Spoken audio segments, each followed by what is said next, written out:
Hi everyone, welcome to We Need a Moon. My name's Tracey and I'm here with Dee. Hi.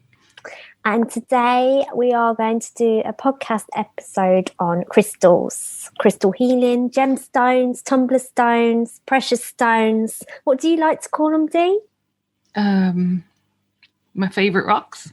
Favourite rocks, whatever you want to call them. They've got a huge history, these stones, and there's a bit of science in there I've managed to find for you too, Dee. So Yay. I'm going to be talking about the different types of stones, their uses, their history, the sciencey side. We'll go into a little bit about birthstones as well. Some people associate different stones with their birthstone, and just some hints and tips on how to use them. I can't believe I'm actually doing an episode on gemstones, and I call them gemstones, crystals, because up until about a year and a half ago, 2 years ago, they weren't really much part of my life. I have healing books and I did a degree in skincare and cosmetic science. I studied essential oils and lots of natural healing practices. And I don't know about you, Dee, but I always skipped over the crystal book because I just couldn't connect how a little stone and my sciencey brain, how a rock could essentially have so many different meanings,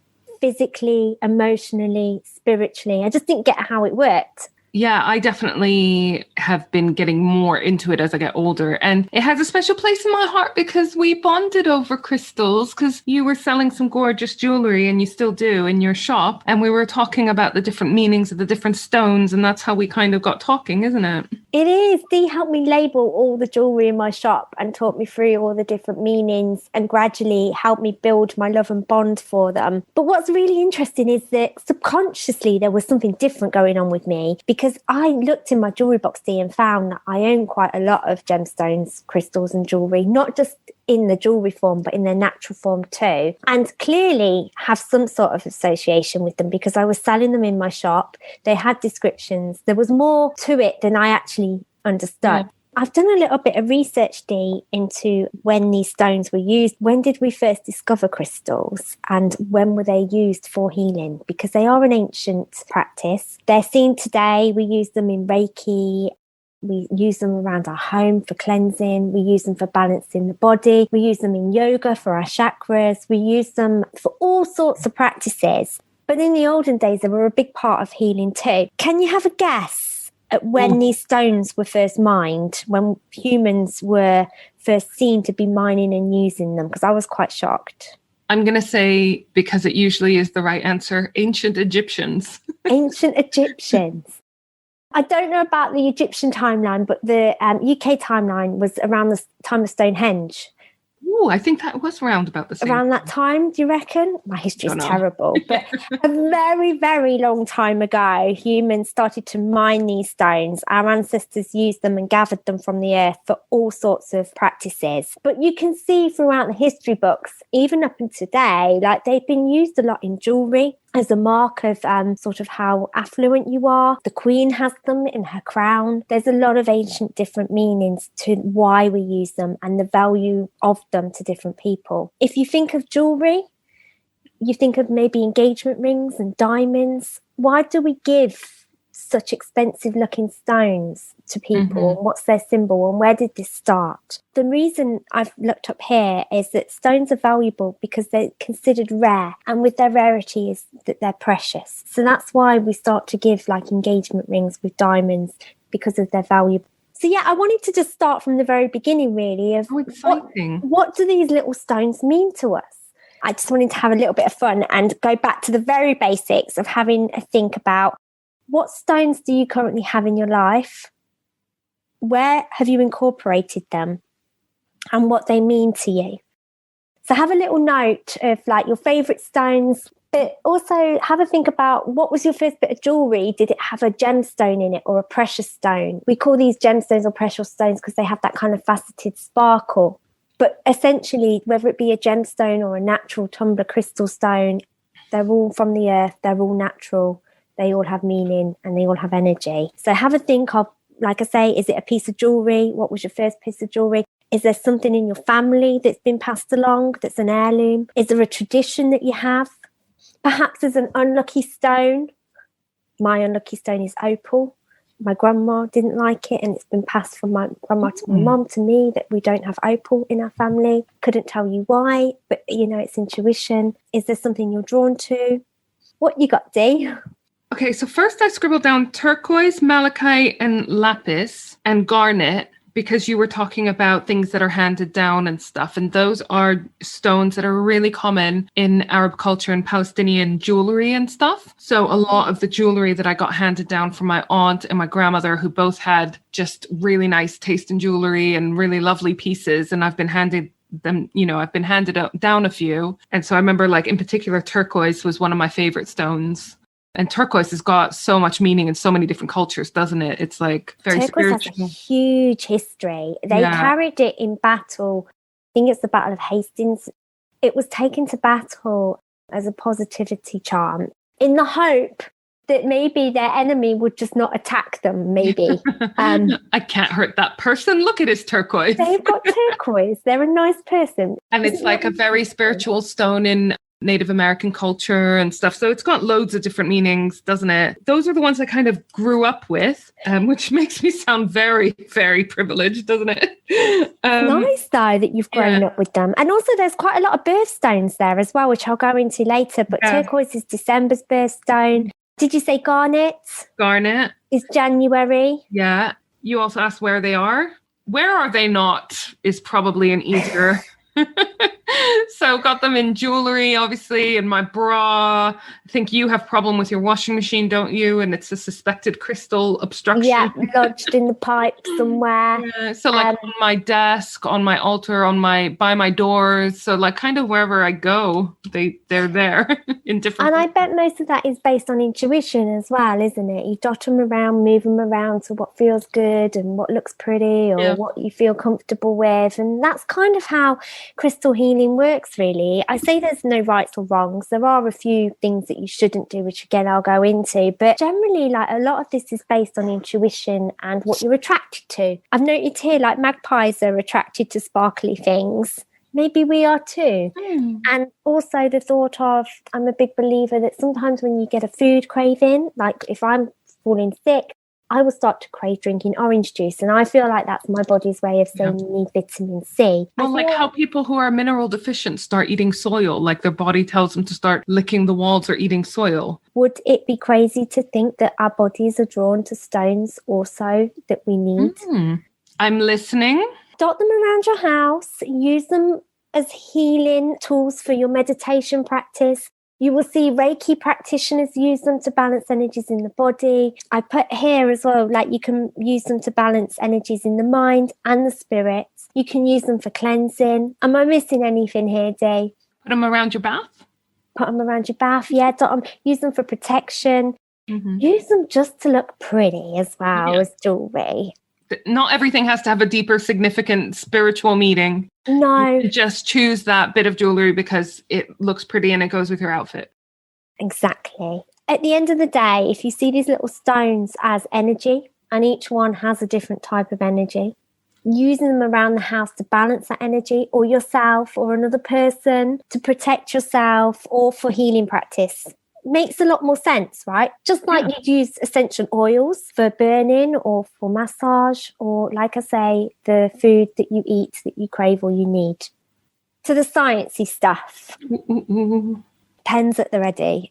I don't want to go too complicated in the sciencey side because I started to think of how to explain this, and then I just went down this really deep, horrible A-level chemistry route, which I'm sure you don't want to know about. I just took it back to the thought process. If you look at a mammal, a human, an animal, even a plant, it is so easy to see the life that is in that thing. It moves, it grows, it reproduces, and it dies. And stones have the same kind of energy. Stones still come from the earth. So why can they not have the same energy? Yes, they don't reproduce. They don't have a heartbeat. They don't have a system like plants or humans or mammals do. Do you remember atoms at school? Yes. Everything you see in your room where you are now is made up of atoms. Everything. Even the air that you can't see has atoms. They're the tiniest particles known to man that make up everything. And when it's solid, the atoms are arranged in kind of like a strong bond together to make that item really strong. Sometimes their bonds are slightly looser and they wobble around a bit and they're not as attracted to each other, and you have things like water. Sometimes they're really loose and they're really not attracted to each other and they just kind of dance around and they're not forming a solid object at all, which creates the air. Stones are made up of these atoms too. And these little atoms have energy within them and they form strong bonds within them to make this type of stone that you see. So whether it's selenite, moonstone, diamonds are a really good example if you compare that with carbon. You know, the structure that you see them is because of these atoms and because of what they're made up and their chemical component. They're from the earth. They're a natural organic thing. So if you take that and kind of break it down a little bit, is it hard now to understand, given these special little stones are formed from a natural reaction in our planet, resurfaced from the Earth's core, and made up of completely natural atoms in most cases? I mean, we have a few stones which are man-made or tinkered with, but the majority, especially the expensive ones, are completely natural. Is it hard then to think, well, we've got these little spinning Saturn-looking things, atoms, that have energy, that have negative ions, positive ions, they attract each other, they repel each other, they're giving off an energy. Now can you see where their energy comes from a little bit? Especially the thing is they must each have a different type, right? Diamond and graphite are a really good example of how a rock or compound can be made up of the same types of elements, but because their bonds and their energy is different, you've got a whole different rock. Diamond has the same carbon and hydrogen atoms as graphite. They're the same formula, but because they are formed differently in the earth, graphite's that really kind of slaty, black, flaky rock. Do you know the one? Pencil lead. Yeah, pencil lead. And we don't need to say what a diamond is. It's like one of the hardest rocks and substances known on Earth. And obviously they physically appear completely different. They physically appear completely different because they reacted differently in the Earth, but their elements that they're made up of, that to form the compounds that they are exactly the same. It's from these reactions that you get your lovely little crystal. It forms in the earth and then it pops up, or it's mined, and its texture, its transparency, its colour is all to do with the reaction that it had within the earth and the elements and the atoms and how it's all formed to create this beautiful gem that we see as rose quartz, clear quartz, sunstone, or whatever the crystal stone may be. One of the easiest ways I found of understanding how crystals and their healing properties were associated, because, yeah, great, we've established that rose quartz and sunstone and all these stones have an energy now. We know they're made up of atoms, but who decided that rose quartz, the famous stone of the heart, was for love? And selenite was the stone of cleansing, and tourmaline was protection. Like, who decided that? Was it a very high priest or priestess who just got a feeling one day, or has it become tradition over the years? Is it myth still? How was that kind of put together? All these books that we buy, all these crystal healing books, like, who originally wrote the first one, Dee? There is a really strong association with the stones which has stood the test of time, and that is the colour healing element. So since the ancient Egyptian times, they used colour to heal. So red was for healing blood, purple was for bruising, yellow was for jaundice. And you can see why, right? They're matching the colour to the ailments. So for instance, they believed that wearing red would help someone with poor circulation. I dug into it a bit deeper, Dee, and actually colour healing is being used today by scientists. Because colours emit different light waves, the light waves have different frequencies, so we see them as the different colours, and orange rays are seen as being more warm than purple rays. And scientists are now using lasers and the concept of creating these different colours and these different frequencies to heal wounds. That's so interesting. I have seen that on Botched. You know that show I'm always telling you to watch? They had a infrared healing chamber to help with the healing. We also associate food. You know, anything green, growing up as a child was like, that's healthy. Nope. Now, part of the colour healing as well, I'm actually going to do a separate episode on this, but I do think it's strongly linked with crystal healing and colour association, is the chakra system. The very well-known system of 7 chakras, used a lot in yoga, but each chakra has a colour associated with it. And those colours closely linked to the colours of crystal healing and the colours of association that we have in our day-to-day life. So I have a fun game for you where I've got some colours listed here and I've got the meanings of them that are associated with chakras, which links to crystals, which links to ancient times. It all kind of ties in quite nicely. And I want you to tell me what this colour means to you and see if it matches any of the descriptions given when it comes to stones and healing and what it's associated with. So no pressure, Dee, because you're about to prove or disprove this whole podcast. Are you ready? And you're about to get a very creepy insight into my mind. So let's go. Okay, so tap into your woo-woo subconscious side. Okay, so what do you associate red with? Boudoirs. Boudoirs, yeah. It's one of my favorite colours. Well, because you're Aries, right? It's the colour of fire. It's an action colour, which is like, your Aries. I think I said boudoir because I meant like passion and love and romance. Okay, yeah, because of the heart. So kind of similar, actually. Red is the colour of action. It's associated with your root chakra, which is to do with grounding. It is a warming colour. Probably why it's one of your favourite ones, because I think it is associated with Aries if you think of fire, warming and action. And one of the stones that you could use if you need a bit of red in your life and a little bit of this element in your life is garnet, which you mentioned is one of the stones in your life. So I think that's a tick, Dee, for that one. Okay, orange. Sunrise, new day, happiness. Happiness is a nice one. Orange is to do with relationships, expansion, new beginnings, closely linked with the sacral chakra, which is the next chakra up, which is to do with more relationships. I'm going to give you a tick for that one, 2 out of 2. Good stones, I haven't noted them here, but just off the top of my head, orange stones, we're thinking sunstone. That's associated with the sunrise. It's a really nice one if you need a bit of orange in your life. Yellow. Chirpiness. Chirpiness, yeah.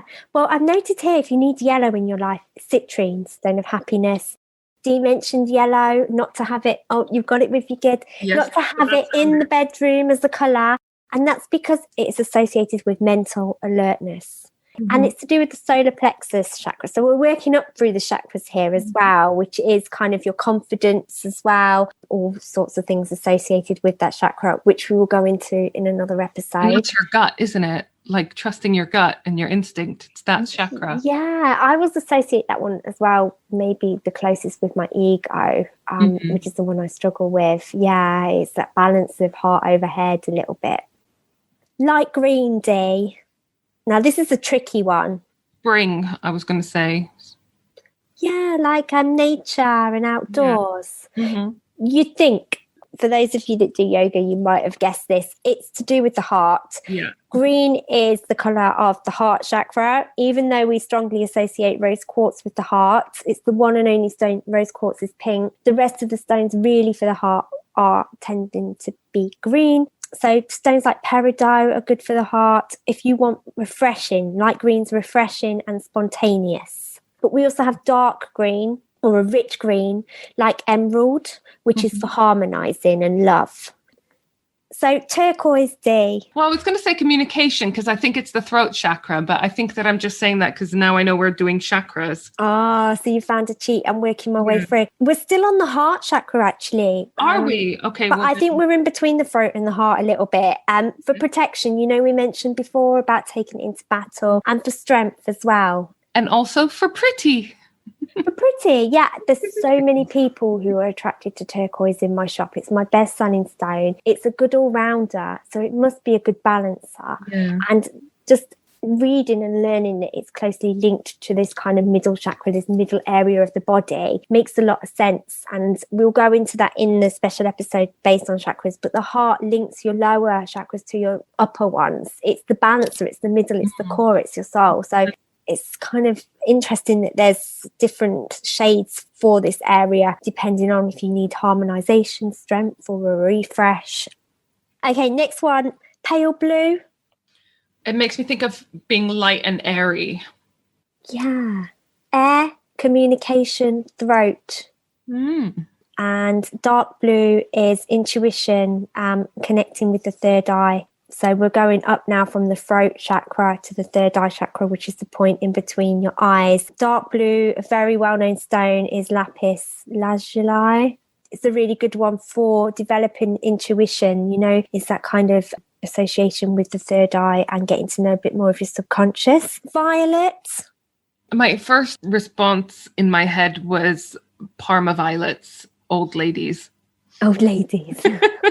See, this is why it's hard, because that is a classic of your upbringing and your ego and your life experience, different to your soul interactions or your intuition. But I guess I think of the colors very much like lavendery type colors. So I think like soothing, relaxing. Yes. Well, a bit more is amethyst. So that definitely is an energy balancer. Violet is also associated with insight, the crown chakra, and also a very inspirational colour as well. Pink.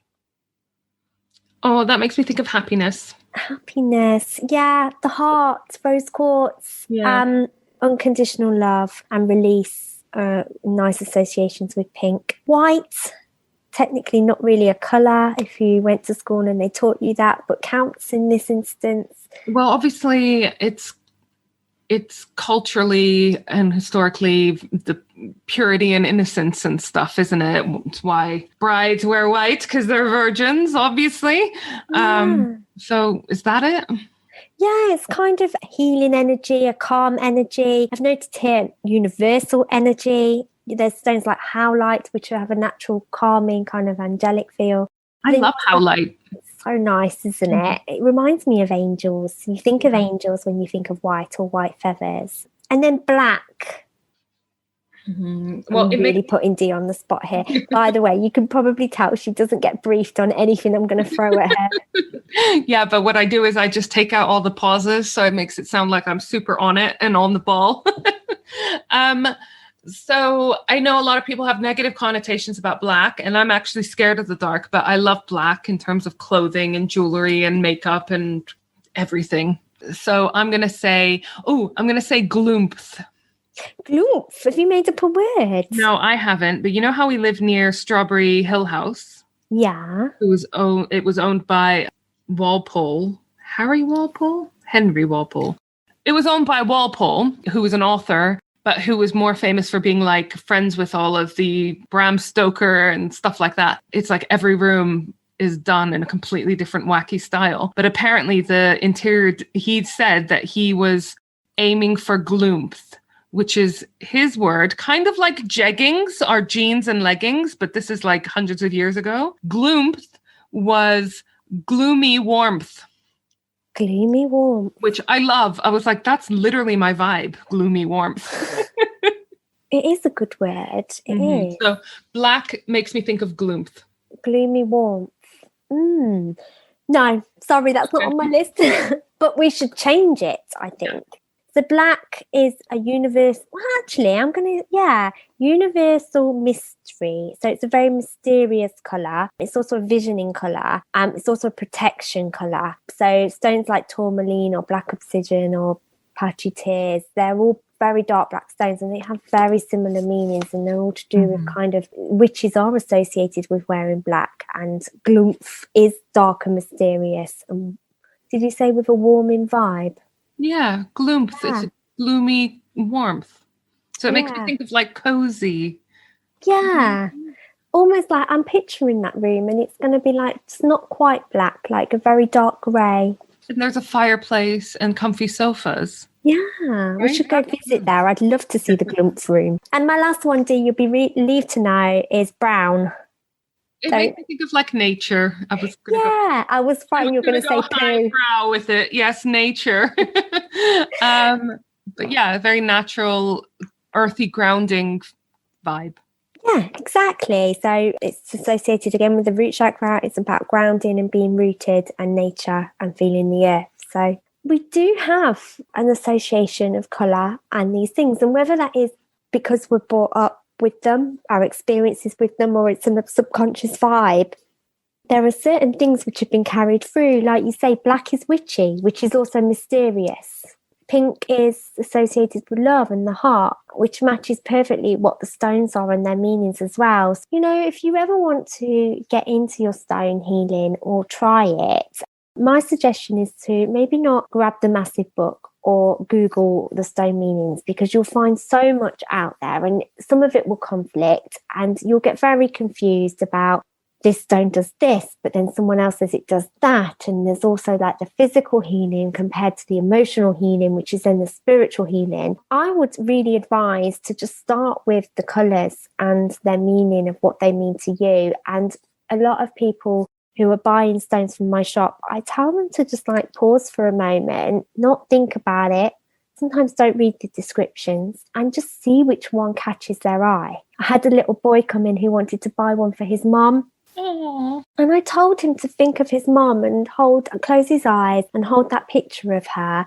And this is a 6-year-old boy wanting to get a Christmas present for his mum. Wait, and where was his mum? She was somewhere else. He'd come in with his daddy. Oh, right. Okay. Yeah. On his own. Yeah. And confident child. I'm here to buy crystals for my mother. Yeah, sometimes I do get very random children coming in thinking, where are your guardians? But no, he'd come in with his daddy. And sorry if you're a man and you're good at shopping, but true to the style of my experience is that when the men come in with their son and a present for the mum, they like to let the child choose, because then the child can sort of take the blame if it's rubbish. Yeah. And also because the child has been with the mum in the daytime to my shop, and then the poor child is put on the spot of, where did mummy look? What did she pick up? What did she like? It's a very common story. So he felt this huge pressure to like choose this stone for his mum because mummy had been hanging around this area and he couldn't remember which one. Oh, and him. I know. So he closed his eyes and he thought of his mum and he opened them and he saw which one he was drawn to, and he went for rose quartz, the stone of love. That's such a cute story. No, I'd have been troubled. Mum, you know that mum cried. Yeah. And we made it into a little necklace for her and put it in a box with the meaning. The other customer in the other corner of my shop was getting a bit emotional and had to leave. It was a very nice moment, but can't remember where I started now. Oh, it was to go with your intuition and just go with what you're drawn to and use the kind of colour vibe or the colour healing.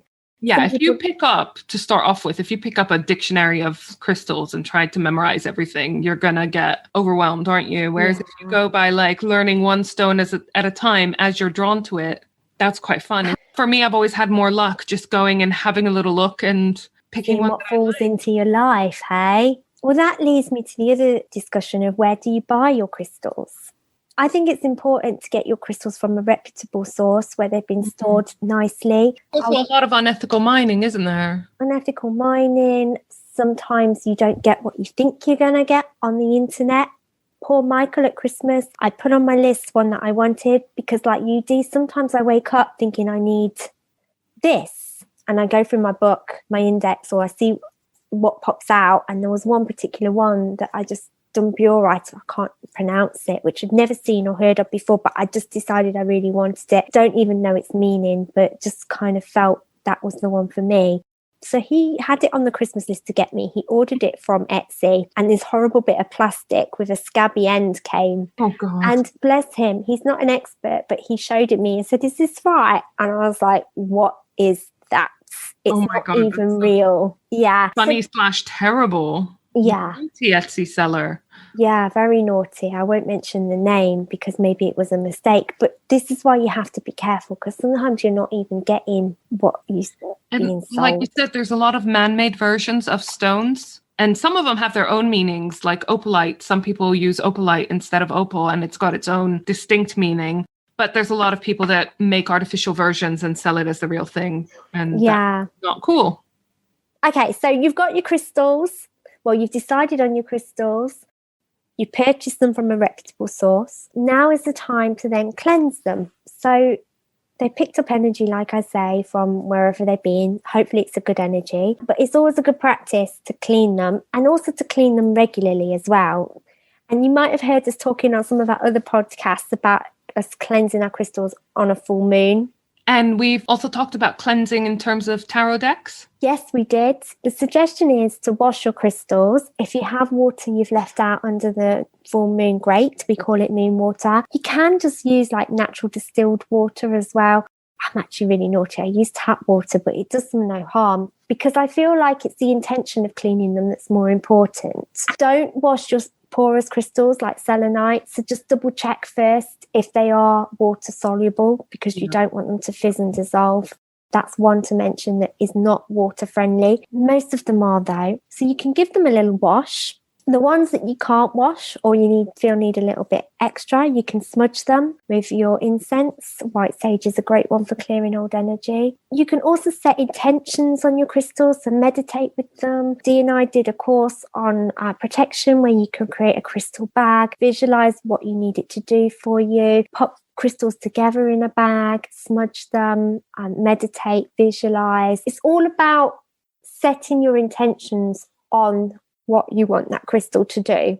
Find your own way, find your own practice, pick and choose the bits you want to do, follow your intuition. Dee and I love to do it on a full moon because it is believed that the full moon recharges them.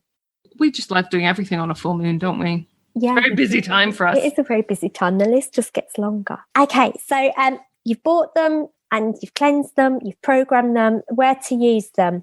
So I like to dot them around my house. I like to meditate with them. I like to have them on my desk. What do you do with yours, Dee? So you got me this cute little moon dish and I have it on my desk. And so I put the ones relating to the moon phase here and some other ones and whichever ones I want, basically. And then I've got my altar over there. So I've got my other ones there. And then I've got some on the windowsill that like to live on the windowsill. Different ones go in my bra. I recently learned about apatite, which is actually the name of a crystal, not just what, by coincidence or not by coincidence, is what it's supposed to help you with. So apatite is supposed to be a good one for self-control, especially when it comes to like food. So I've put that next to my seat on the sofa because that's where I do most of my snacking. Some suggested ones for different rooms I've noted here is, rose quartz or amethyst are great for the bedroom because of the stone of love. And amethyst is the stone of balance. So it absorbs energy or gives out energy where it's needed. Now, I mentioned that there's no right or wrong with crystals, really, except for having a lot in your bedroom because they give off so much energy. It is not great to have a huge amount in the room where you sleep. And definitely don't have ones that are for, focus, awareness, creativity, thinking, like your citrines. Don't have them in a place where you're trying to create calm. And perhaps don't have stones which conflict each other if you're trying to create a certain aim or goal. Nothing bad will happen, but you just might find that the energy is just affecting you a little bit differently. And in the case of the bedroom, it's going to be not sleeping, right? There's also good ones for your office or your study or the place that you work, especially with computers. We have this worry of phones and computers giving off those electromagnetic waves. This is the thing I kind of love because obviously the ancient Egyptians and the people building Stonehenge were not mining crystals for technology in terms of phones and protecting you from 5G waves and whatever, right? So this is prime example of the meanings of crystals evolving. Yeah. Then they'll probably evolve even more and more, be proven, hopefully. Yeah, you're right. So the ones for computers is tourmaline. It's the go-to one. I think I said in one of my other episodes that a physicist came in. A guy who does physics. Which one is that, Dee?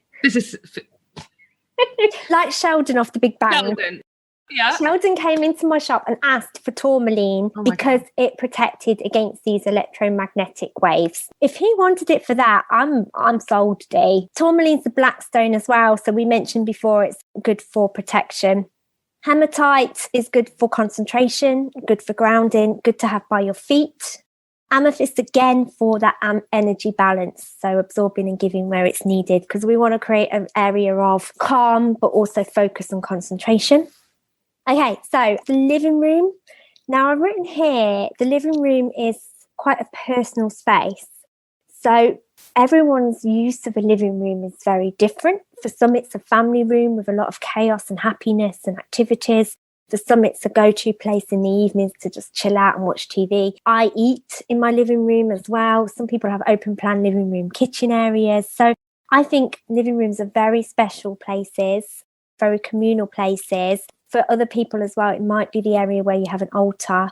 And so really what you use in that room should really reflect on your use of what the you room. need. Yeah, exactly. 2 crystals for the living room I've noted are selenite, which is clearing. Mm-hmm. A lot of people use it to instead of smudging. And it's supposed to be by the doors and in the corners, apparently. Great to wave around corners like you would a smudge stick, where that negative or stagnant energy gets stuck. I don't know if you've ever done this, Dee, when you have a massive spring clean and you move your furniture and you change things around or you do a dust, and then you walk back into the room and it just feels lifted because you've moved stuff. That's the kind of feeling of selenite. And amethyst, again, pops up for nearly every room because it is. If you don't have any crystals and you want to get a starter crystal, amethyst is a good one. Go-to one. I have it on my house plants if they're dying. It's the stone of healing. It's the stone of beauty. It's the stone of balance. Oh, in that case, I'm going to need about 20 amethyst stones. Are you? For your plants? For all of the plants. Yeah, it's a really good one for healing and helping plants if they're struggling a little. And finally, the bathroom. We said about cleansing them under the moon, but you could also have a moon bath with them. So take them with you when you're having a bath. Calming, healing style crystals. Again, it's good to kind of check what you need. What are your intentions for your bath? Is it to kind of gain clarity and insight? Is it to relax? Is it to meditate and clear? Is it to ground? See what you need for you. Now, I'm just going to finally finish up because I did promise to talk about birthstones. I'm pulling a face a little bit, Dee, because I really don't get birthstones, and hopes that by learning or researching their history that something will click into place. Do you like your birthstone? Do you associate with it? Understand it? I mean, I always used to joke that mine was obviously very high value because it's a diamond, but I've never been super drawn to diamonds. No. Don't get me wrong. I'm not going to say no. And I think they're very pretty. To me, birthstones are a little bit like Valentine's Day, a kind of thing that has a history to it, but over the years has changed, its meaning's changed, and they've now become a bit of a marketing ploy. I was going to say a guide for boyfriends who don't know what to get their partner. Exactly. To make it seem like they've given some thought. Exactly. And don't get me wrong, they are thoughtful. And if you've looked up someone's birthday and found their birthstone, for some it means a lot. But I think because I don't bond with my birthstone, mine's emerald. And also because I know that I have alternates. Hematite's another one for me, which has no link spiritually, healing-wise, colour-wise at all. They're not even the same meaning. So I don't understand how they're associated with May. I really struggle to get to know how the birthstone thing works. And I team that up with knowing a little bit now about zodiac signs and, personalities due to your sun sign, which again, birthstones can be associated to your sun sign, your zodiac sign. But I've tried to see the correlation of the stone for Taurus, emerald, why emerald, a green stone, the stone of the heart, would be linked to a sign of May, spring, which is also linked to the root chakra, Taurus, very grounded, very rooty. Yeah. I don't see the correlation. But if anyone does, or they can explain this or convince me, then please let me know. But for those of you who are into your birthstones, or perhaps you do bond with your birthstone or have some history with it, they're not just a recent marketing thing. They do have a little bit more history than that and can be traced back to the Bible times. Oh. I was going to say, they've definitely been around for a long time, haven't they? Yeah, so they're mentioned in the Bible. Moses set out 4 directions for making special garments for Aaron, the high priest of the Hebrews. He wanted a breastplate that was to contain 12 precious gemstones, which represented the 12 tribes of Israel. Later on, these 12 stones made in the breastplate were linked to the 12 signs of the zodiac. These 12 stones, which were represented with signs of the zodiac, then moved to be associated with the 12 months of the calendar year. And that's where the association comes with them. Yeah. So the birthstone for January is garnet, like we said, believed to provide safety during travels. And these are the old meanings as well, that why he created this breastplate with these stones, because he wanted to include each of these meanings. February's birthstone is amethyst, which is thought to make you courageous. Amethyst has a very different meaning now, so it's interesting how it's changed.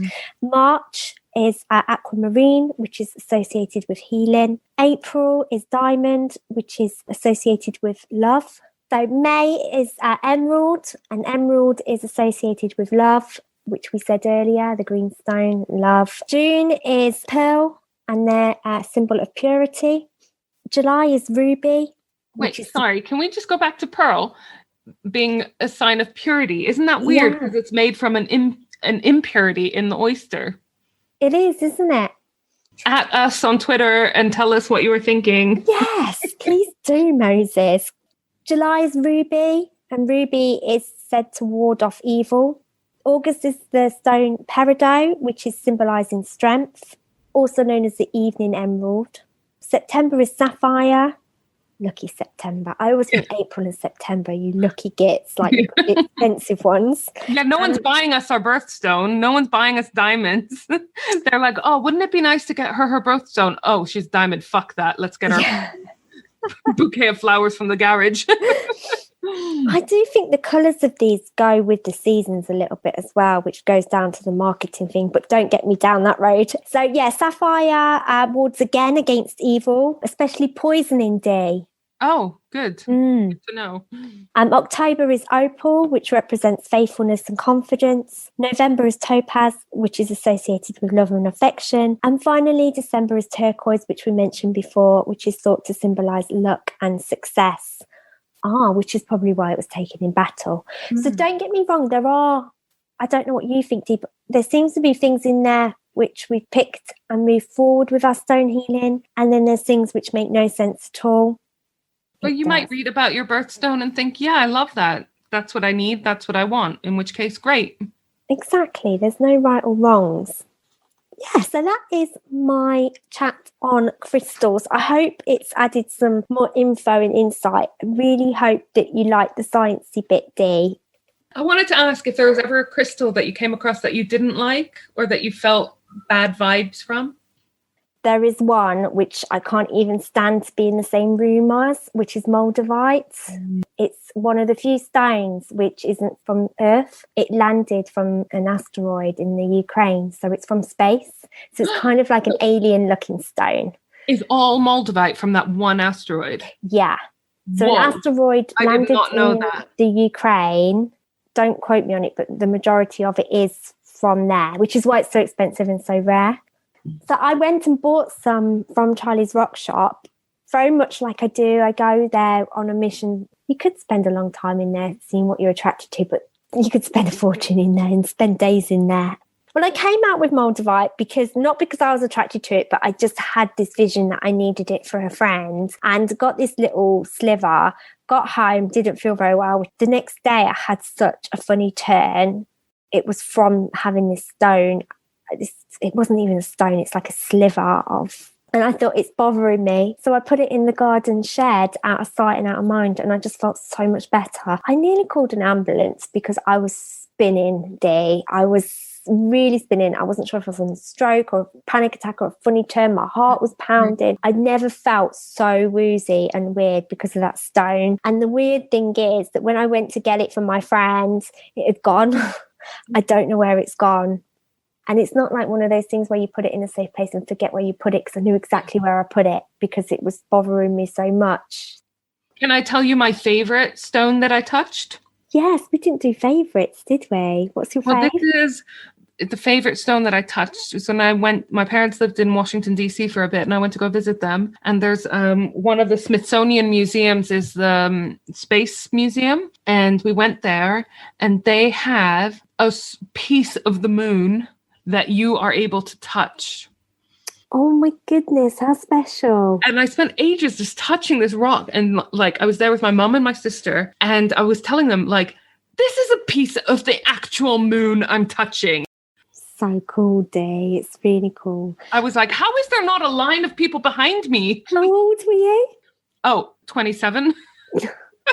I was thinking you were really young, like 8 years old. No. Oh, still, that's really special.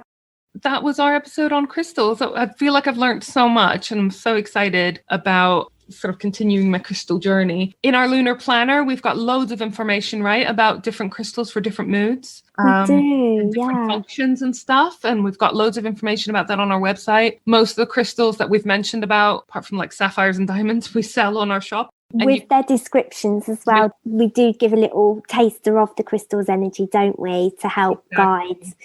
Thanks for listening, everyone. Hope you've learned lots and it's inspired you to go out and try some crystal healings or buy more. Thanks for listening, everyone. Take care. Bye. If you enjoyed that and you want more from us, why don't you head over to our Patreon page, patreon.com/We Knew the Moon, and check out some bonus content. Also, if you want to stay up to date, you can follow us on our Facebook page at we.knew.the.moon. If you could leave us a review on our Facebook page, that would mean a lot. Our Instagram handle is the same as our Facebook, at we.knew.the.moon. We are on Twitter at WeKnewTheMoon1, and we are also on Pinterest. Just search for We Knew the Moon. Finally, if you want lots more fun, moon info and all things spiritual, plus our lovely shop, please visit our website, weknewthemoon.co.uk.